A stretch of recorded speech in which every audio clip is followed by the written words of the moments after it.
My name is Natalie Rivers, and I was 34 the night I returned to Briar Hill. I parked my 2012 Honda Accord between a matte black Porsche Macan and a snow-white Lucid Air. Their doors clicked shut like a punctuation mark. Mine closed quietly, just like me. It had been 9 years since I last stepped into the Carrington family estate. 9 years since I walked out without a word, without a scene, without permission.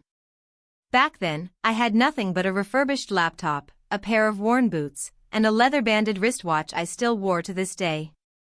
That night, I wore a navy blue sheath dress from the back of my Seattle closet, no designer label, no shimmer, just clean lines and quiet confidence. I came alone. No date. No PR manager. No investors. Just me. Just Natalie. The front door stood open. Light spilled across the porch like it had every year before, golden and theatrical. From the foyer, laughter carried through polished marble and into the hallway. The same old laughter. Expensive. Empty. Inside, the dining room glowed beneath a towering chandelier, crystal-cut elegance above a long oak table. 16 chairs. Crystal goblets. Polished silver. The scent of veal and saffron risotto drifted softly in the air. Nothing had changed. Except me. At the head of the table sat Margot Carrington, my mother. Regal as ever. Impeccable bun. Diamond earrings. Impossibly still. Her neck turned slowly, deliberately. When she saw me, her lips curved, not in warmth, but in warning. "Well," she said, her voice just loud enough for the house staff to hear. "The prodigal disappointment arrives." A pause followed. Then soft laughter. From Brandon, my older brother, the corporate attorney with courtroom cadence and a jaw made of ice. From Theo, our Wall Street cousin who mistook volume for wisdom. From Elise, Brandon's wife, who once told me success was just a husband away. I stood at the edge of the room. My hands at my side. Then came the words I'd expected, but still cut, like always. "You're an embarrassment to this family," my mother said. Clear. Cold. Loud. No one gasped. No one disagreed. Some nodded. Others looked at their plates. I didn't flinch. I didn't argue. I walked forward. And I took the last seat, tucked between a chair no one had chosen and a silver platter no one had passed. Across the table, Brandon raised his glass. "To high standards," he said, his smile sharp enough to slice. I didn't raise mine. No one noticed. Or maybe they did, and that was the point. I looked down at my wristwatch. Still ticking. Still mine. There's a photograph somewhere in this house. It was taken on the front lawn the day Brandon graduated from Harvard Law. Everyone's in it, shoulders back, champagne flutes lifted, dressed in pastel smiles and legacy. I'm in the frame too, just barely. Off to the side. Not quite centered. Not quite welcome. I was 22 then. I'd just finished my degree in computer science from a small but scrappy program at the University of Washington. Not Ivy League. Not worth toasting. I'd just landed a junior systems analyst position with a defense contractor in Virginia. I told them all during brunch. Margot blinked once and said, "That's a niche." My father, Preston Carrington, didn't even look up from his phone. He muttered something about Georgetown Law's summer intake still having room. Maybe I could redirect. I remember folding my linen napkin slowly. It was white with gold threading, just like the dinnerware. The next morning, I packed 2 suitcases and left. No argument. No goodbye. Just absence. I boarded a Greyhound from Port Authority and rode it back to Seattle. That napkin? I kept it. Tucked it in my bag beside the rejection emails. I wasn't sentimental. I was collecting proof. That was the beginning of Nova Systems. It started in a fifth-floor walk-up with peeling paint and pipes that clanked like ghosts. I coded day and night on a hand-me-down MacBook with keys worn smooth. I pitched to black Zoom screens, shadowy VCs, and polite declines. I was told no 57 times. Then came Vivian Holt, a former NSA cryptographer turned angel investor. She was sharp, guarded, and knew what a woman in tech looked like when no one was watching. She gave me my first break. $200,000 and a plain analog wristwatch. You'll need something to measure milestones, she said. Not just hours. I wore it every day after that. Including tonight. The night Nova crossed its final threshold. We were now managing 15% of federal cloud traffic. Quietly, precisely. Behind black firewalls and bulletproof code. When we secured our first Department of Defense contract, I mailed my parents a letter. Not for approval. Just for acknowledgement. 3 weeks later, Margot replied with a typed, signed note. Don't associate the Carrington name with something that might not last. No congratulations. No phone call. I framed the letter. Every time a door shut in my face, I read it. Every time I lost a pitch or hit a ceiling, I read it again. And when Nova rose, first to 10 million, then to 100 million, then to 2 billion, I didn't send another update. I didn't need to. I wasn't building a company for applause. I was building it to prove I never needed their blueprint. Not the family crest. Not the connections. Not the trust fund. And especially not the chair at their table. That's why, tonight, sitting between their smirks and Crystal, I wasn't nervous. I was simply observing. This wasn't home. It was evidence. Dinner was veal. It always was.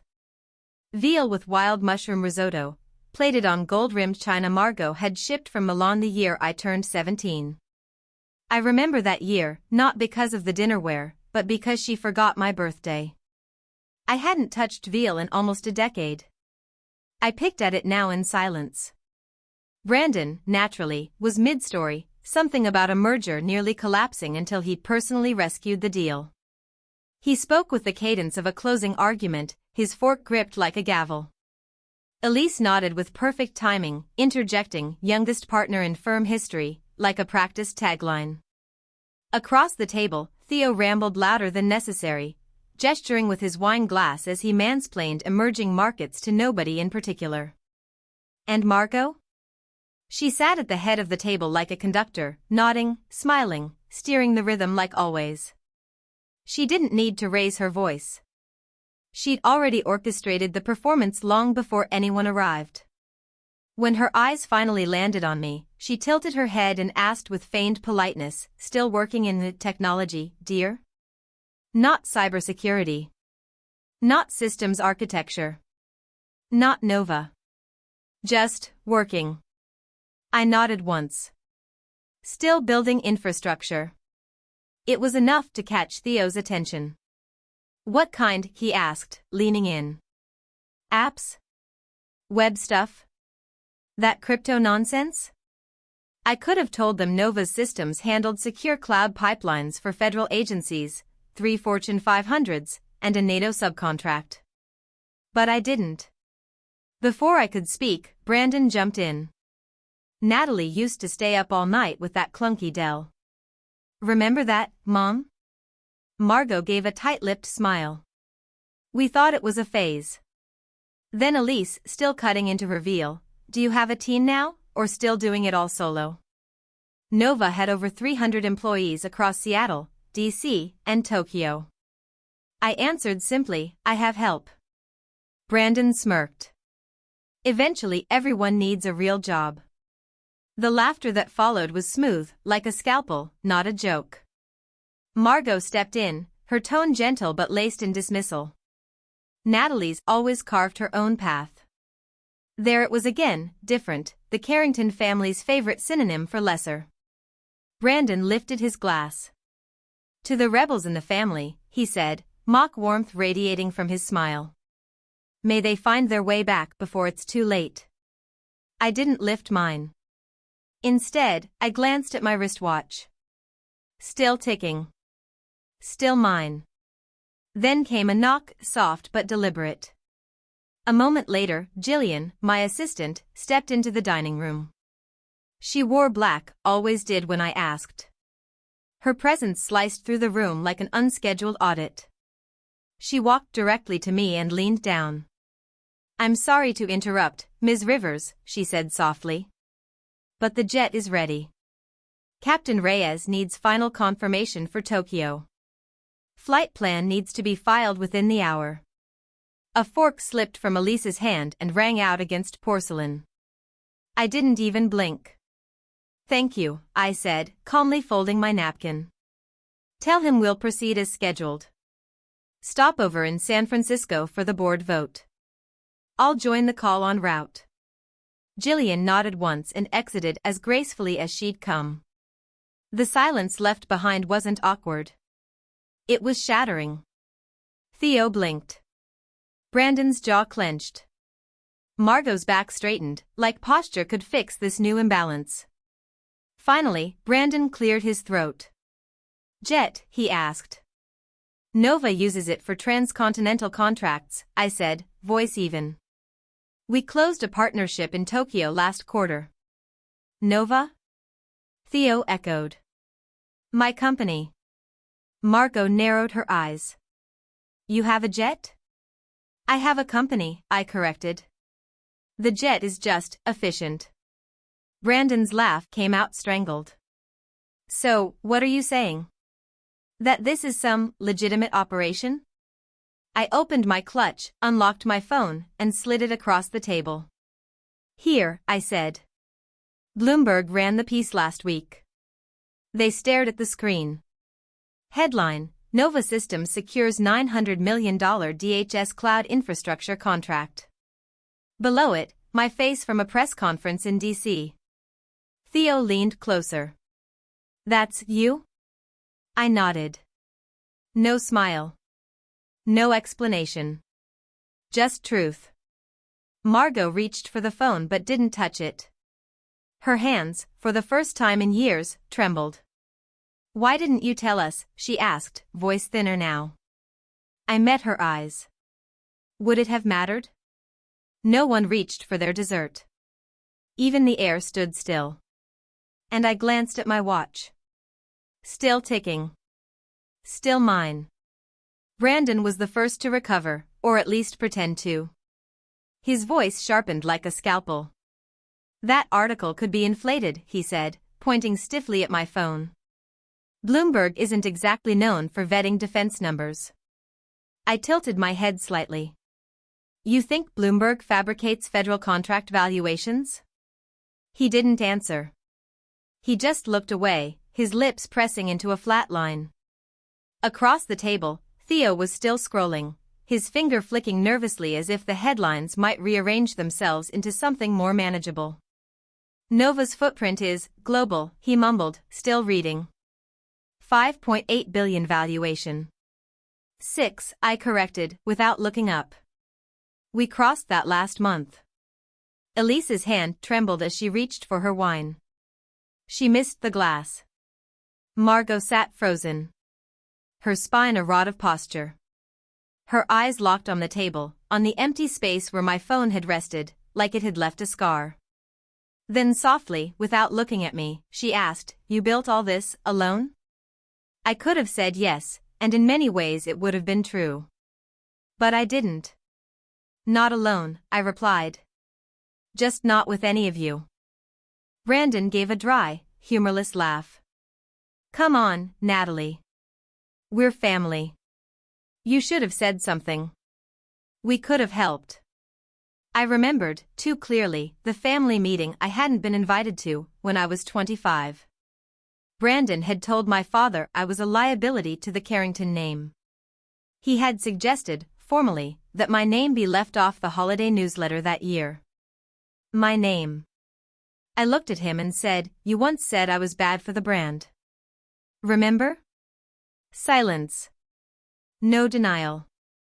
I reached into my wallet and carefully unfolded a piece of paper, its edges soft from being carried too long. I slid it across the table toward Margot. It was the letter she'd sent me 3 years ago, typed, signed, and emotionally sterile. The one that said, "Do not attach the Carrington name to anything that might not last." She stared at it. Didn't touch it. Her hands hovered over the table, unsure. Theo leaned in again, persistent as ever. "My firm is always looking at tech plays. We could explore collaboration, capital, networks." I let him finish. Then said, without blinking, "We're not raising." Elise jumped in, tone overly bright. "If we'd known, maybe things would have been different. We would have supported you." "No," I said quietly, looking around the table. "You were different. Just not for me." Margot finally moved. Her hand reached toward the letter, hovering an inch above the paper. I watched her hesitate. Not because she was ashamed of the words, but because touching it meant admitting she had written them. My phone buzzed inside my bag. Jillian, always precise. Time. I stood, folded my napkin neatly, and set it beside my untouched tartlet. "I have a board vote in 6 hours, I said. "We're finalizing our NATO proposal." I walked to the doorway. Margot's voice followed, taut and soft. "Why tonight, Natalie?" she asked. "Why even come?" I paused. My back to them. Then I said, "To see if anything had changed." I turned around slowly, my eyes sweeping across the table. "It hasn't." Then I walked into the hall. The dining room behind me fell silent, like a theater after the curtain drops, but the actors are still frozen, unsure whether the scene is truly over. I was halfway down the hallway when the scramble began. Brandon stood first, of course. Always the quickest to adapt. "Natalie, wait," he called after me, smoothing his tie like the room hadn't cracked. "Maybe we should talk investments. If Nova is expanding, there could be alignment. Strategic partnerships." I turned slightly, just enough for him to see my expression. Calm. Distant. "You mean now that you believe I exist?" He didn't respond. Theo followed, voice oily with urgency. "Hey, listen, I've always believed in you. I mean, I knew you were smart, I just didn't realize. You didn't realize I stopped needing your approval years ago," I finished for him. He opened his mouth. Closed it again. Elise tried next. She gave me a small, curated smile. "If you're ever hiring, I've actually been exploring tech-adjacent sectors. Operations. Client onboarding." I studied her face for a moment. Polished. Familiar. This was the same woman who once introduced me at a party as the cousin who works with computers, or something. "Can you name one programming language?" I asked. Her mouth opened. No sound came out. She looked away. And finally, Margot stood. She didn't rush. She moved like every step was choreographed for control. Her heels clicked on marble-like punctuation. "You're angry," she said gently. "I understand that. But don't let pride keep you from seeing the doors your family can help keep open." That word again. Family. I met her gaze and said, "You had 9 years to open a door. You chose to seal it shut and hang a portrait over it." Her tone softened, almost maternal. "You're still a Carrington. That name means something. It means everything to you," I said. "And nothing to the world I built." She flinched just slightly. But I saw it. She reached out to touch my arm. Maybe to hold. Maybe to reclaim. I stepped back. "Don't." Her hand froze midair. "This isn't a fight," I told her. "This is a line." My phone buzzed again. Jillian, punctual as always. I slid into my coat with practiced ease. No theatrics. No slammed doors. Just a closing chapter. At the threshold, I turned one final time, not to them, but to the house. To the estate built on image, silence, and control. You always thought I left because I failed, I said. But I left because I finally understood, I didn't need to pass your tests. A pause. I made my own rules. Then I opened the door. Outside, my car waited at the edge of the circular drive. The engine was running. My driver already standing, coat crisp, eyes forward. The wind pulled at the hem of my coat. The night air was sharp. But it didn't reach me.